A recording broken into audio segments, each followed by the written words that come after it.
पावसामुळे मुंबई गोवा महामार्गाच्या कामाची पोलखोल झाली आहे। सुकेई खिंडी जवळ रस्त्यावर पाणीच पाणी आहे।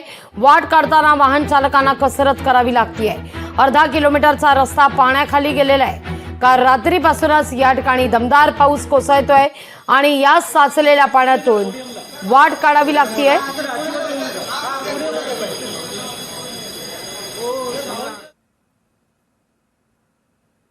मुंबई गोवा महामार्ग जलमय झाल्याची ही दृश्य